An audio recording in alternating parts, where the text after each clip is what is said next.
laws were passed in Spain effectively precluding the sale of produce, agricultural produce, below the cost of production.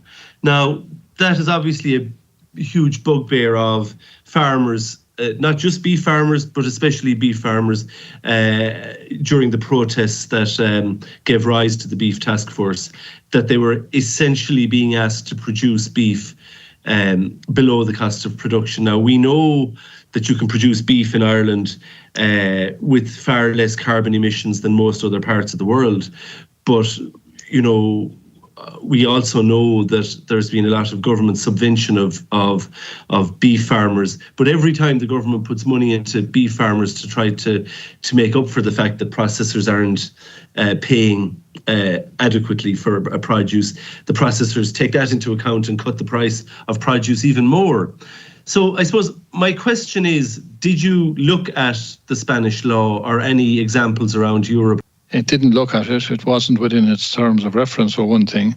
But there is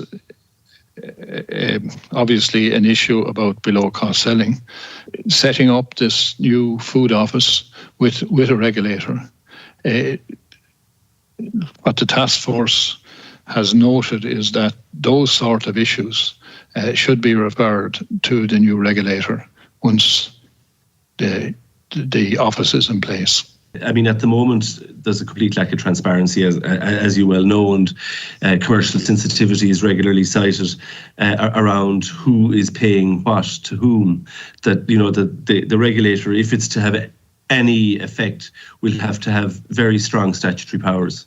Obviously, the issue of below-cost selling has been raised in some of the submissions in respect to the public consultation on the new office of the National Food Ombudsman or Regulator. And as you point out, there's quite a distinction between the concepts of below-cost selling and then selling below the cost of production.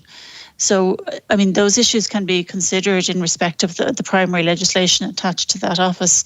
But I would just say two things. One is that establishing the costs of production, which can vary from farmer to farmer, would be a very significant challenge. And the second thing, I suppose, that distinguishes Ireland from France and Spain is that in those countries you're talking about farmers largely selling into their own domestic market, and primary producers therefore having a much greater sway in terms of discussions with retailers and final trade customers. Whereas in Ireland, as you know, in respect to beef, 90% of what we produce is exported. So the final customers you're dealing with are far away and are much less subject, obviously, to influence by the producers. We don't import much beef from Spain. It's the other way around. But likewise, we don't export much olive oil to the Spaniards. So, every country is exporting. We all have competitive advantages. And when it comes to meat, and dairy produce, I accept almost all meats and dairy produce. We export a lot. But that doesn't seem to stymie the Spaniards setting the cost of production, or at least trying to. Because, there's a lot of talk about green measures, and I accept that they're essential, but we do need to make sure that farmers are adequately protected in Ireland for producing an environmentally sustainable product, and ensuring that they're not expected to sell that product below the cost of producing it would seem to me to be the bare minimum.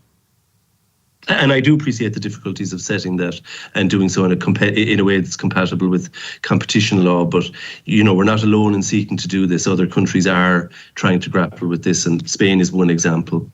And I'd have to say that the Spanish embassy are very forthcoming with information about their law if they're approached.